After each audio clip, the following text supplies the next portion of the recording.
Non-force ultra-fuel condoms.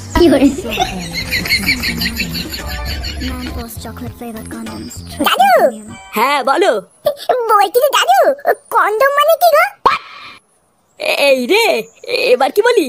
কি হলো দাদু, বললে না তো? ও তেমন কিছু না দাদু ভাই, ও তুমি বুঝবা না। হ্যাঁ আমি বুঝবো না, কে বললো?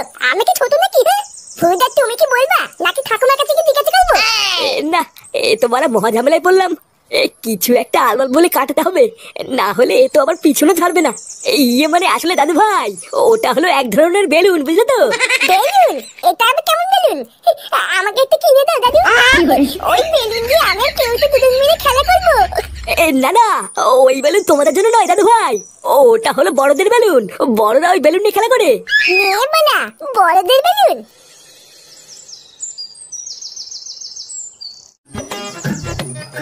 তা হ্যাঁ রে মদন, তো চা করতে আর কতক্ষণ লাগবে? আরে এই তো হয়েই গেছে, আর একটু দাঁড়াও। এই জন্যই তোর দোকানে বেশি খরিদ্দার হয় না, বুঝলি? এক চা করতে যদি 1 ঘন্টা লাগাস তাহলে খরিদ্দার কি বসে বসে আঙুল চুষবে নাকি? আরে অত ক্ষতি যাচ্ছিস কেন, একটু দাঁড়া, এক্ষুনি হয়ে যাবে। আচ্ছা মদন, তোর এই চায়ের দোকান থেকে দিনে কত টাকা ইনকাম হয়? আরে না গো ফুটো, ইনকাম আর হয় কোথায়? ওই কখনো কখনো দিনে 100টাও হয়ে যায়, আবার কোনো কোনো দিন 200টাও হয়ে যায়। কি বলিস? তোর এই বালের দোকানে তুই 200 কাপ চা বিক্রি করিস? লেওড়া, কোনোদিন তো এসে একটা খরিদ্দার চোখেই বললো না। আর তুই অতগুলো চা বিক্রি করিস কখন? এই দেখ ফুটো, আমার দোকান নিয়ে একদম বাজে কথা বলবি না, বুঝলি? এখন যদি তুই দুপুর 12টার সময় মারতে মারতে চা খেতে আসিস, তাহলে কি আমার খরিদ্দার তুই পুঙ্গামারি দেখবি নাকি? হ্যাঁ তাও তো ঠিকই বলেছিস। ও ওইসব কথা বাদ দে মদন, তুই তাড়াতাড়ি আমাদের চাটা দে। চাটা খেয়ে আমাদের আবার একটু ক্লাবের দিকেও যেতে হবে। হ্যাঁ দাঁড়া পটু, এই দিচ্ছি। এ কি বলছিস কি রে ফাটা? Condom balloon? হ্যাঁ রে মালা, খুব দামি বেলুন। আজকে সকালে আমি আর দাদু যখন টিভি দেখছিলাম, তখন টিভিতে দেখলাম একটা মেয়ে দুধু বার করে দিয়ে ওই বেলুনের অ্যাডভার্টাইজ দিচ্ছিল। কি বলিস কি রে? দুধু বার করে দিয়ে অ্যাডভার্টাইজ দিচ্ছিল। আর ওই মেয়েটা বলছিল ওই বেলুনটার নাম নাকি ম্যানফুল বেলুন। কি বলিস? আমাকেও ডাকতে পারতিস, আমিও একটু দেখতাম। আমি তো বলা ঠিক করে নিয়েছি, যে করেই হোক টাকা জোগাড় করে ওই বেলুনটা কিনবো। হ্যাঁ, তারপর আমি আর তুই সারাদিন খেলা করবো। তুই না, আমি টাকা জোগাড় করে গা ফাটিয়ে বেলুনটা কিনে আনবো, আর তুমি খেলা করবে, তাই না? পালা, তুই যদি বেলুন কেনার জন্য টাকা দিস তাহলে খেলতে দিব, না হলে দিব না। এইসব তুই কি বলছিস ফাটা? তুই আমার বন্ধু না? আমি জানি বন্ধু না বাল, ওই সবই পোদ মারার তাল। যদি কিছু টাকা দিস তাহলে খেলতে দিব, না হলে কিন্তু দিব না, বলে দিলাম। আচ্ছা ঠিক আছে, আমি বাড়ির থেকে মার কাছ থেকে 10 টাকা চেয়ে নিয়ে আসবো। আচ্ছা ঠিক আছে, তুই 10 টাকা ব্যবস্থা কর, আর বাকি টাকাটা আমি দাদুর কাছ থেকে চেয়ে নিয়ে আসবো।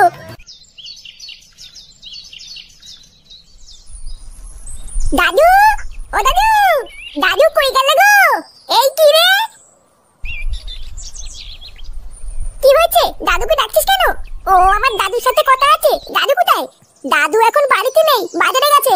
কি বলবি তাড়াতাড়ি আমাকে বল, হাতে অনেক কাজ পড়ে আছে। নিয়ে মালা, দাদু বাড়িতে নেই, এবার কি হবে? বাবা কোথায়? বাবা ওকে বাড়িতে নেই নাকি? তোর বাবা কোথায় সেটা আমি জানি না, যা খুঁজে না গিয়ে। সেই সকালবেলায় বেরিয়েছে, এখনো বাড়ি ফেরার নামই নেই। একবার বাড়িতে আসুক, তারপর দেখাচ্ছি মজা। কি হলো? কি কারণে দাদুকে খুঁজে বেড়াচ্ছিল সেটাই তো বললো না। না, বাপের পকেটেও তো দেখতে 1 টাকাও নেই। এই ভোদাটা সবসময় ভিখারি তুলে থেকে গেল, কোনো উন্নতি হলো না। বাবার পকেটে এটা আবার কি? এটা সেই কন্ডম বেলুন না? আরে হ্যাঁ তো বলা, এটাই তো সেই বেলুন যেটা আমি টিভিতে দেখেছিলাম। ও এবার বুঝেছি, তার মানে বাবা ওই বেলুনটা নিয়ে খেলা করে। যা হয়েছে ভালোই হয়েছে, আমার কোনো টাকা পয়সা লাগলো না, আর বেলুনটাও পেয়ে গেলাম। এবার আমি আর কেউতে এই বেলুনটা ফুলিয়ে সারাদিন খেলা করবো। না বাবা, তাড়াতাড়ি কেউ থেকে গিয়ে বলি গিয়ে বাবার পকেট থেকে আমি বেলুনটা পেয়ে গেছি। তুই কি বলছিস কি ফাটা? এটাই সেই বেলুন? হ্যাঁ রে বলা, এটাই সেই বেলুন যেটা আমি টিভিতে দেখেছিলাম। বাড়া, এটা আবার কেমন বেলুন? এই বেলুন তো আমি বাপের জন্মে দেখিনি রে। ছোটবেলার থেকে বাবা তো অনেক বেলুনই এনে দিয়েছে, কিন্তু এই বেলুন তো কোনোদিনই আনিনি রে।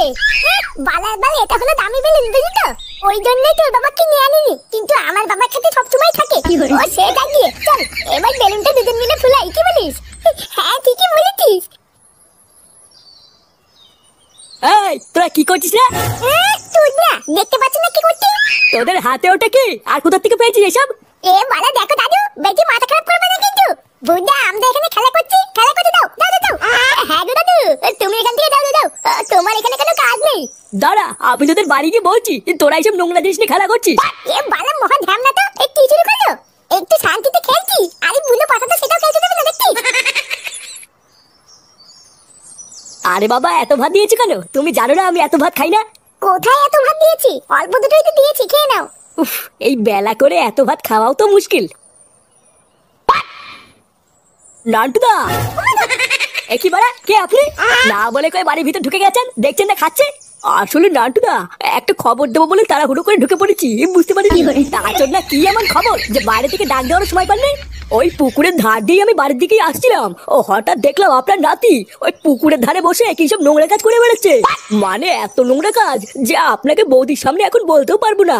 আমি তো অনেক বাধা দিলাম, কিন্তু আমার কথা শুনলো না। এখন আপনাকে বলে দিয়েছি, আপনার নাতি আপনি বুঝে নিন গিয়ে। আরে বাড়া, দেখেছিস তো এই বেলুনটা কত বড় হয়? হ্যাঁ রে, তাই তো দেখছি। এইরকম বেলুন তো আমি আগে বাপের জন্ম দেখিনি রে। দেখেছিস তো, আমি তোকে বলেছিলাম না এটা খুব দামি বেলুন। এ ফাটা, দাদু, দাদু তুমি এখানে কি করছো? এ তোর হাতে ওটা কি রে? ফেল ওটা, ফেল। ফেলবো কেন? এত দামি একটা বেলুন আমি ফেলে দেবো নাকি? এটা দিয়ে আমি এই কেউতে এখন সারাদিন খেলবো, তাই না কেউতে? আরে সেগো মানে ওটা খেলার জিনিস না, ওটা নোংরা জিনিস। ফেল। নোংরা জিনিস বললে হয়ে গেল নাকি? বাবার পকেট থেকেই তো পেয়েছি, নোংরা হলে কি বাবা রাখতো নাকি? বাবার পকেট থেকে পেয়েছিস মানে? বাবার পকেট থেকেই তো পেয়েছি। কি রে কেউতে, তাই না বল? হ্যাঁ গো দাদু, ফাটা এটা কাকুর পকেট থেকে পেয়েছে। কি রে ফাটা, এসব কি বলছে? এই মানে না গো বাবা, ফাটা কিন্তু মিথ্যে কথা বলছে। ওইসব উল্টো পাল্টা জিনিস আমি আমার পকেটে রেখে কি করবো? আমি কি এসব চিনি নাকি? চিনিস না তাই না? লেওরা, আজকে আমি তোকে চিনিয়ে দেবো ওটা কি জিনিস।